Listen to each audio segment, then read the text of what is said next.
समान छौरा डीजे वाला रंग को तोरा चोली के समान हे गई चोली के समान थोड़ा डीजे वाला रंग को।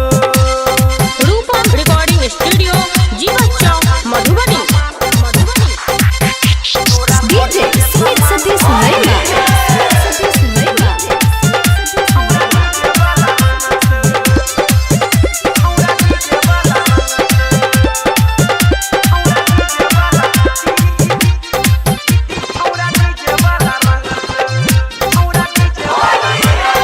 होली में छौरी नहीं चलतो बहाना डीजे पर बाजै छै छौनी के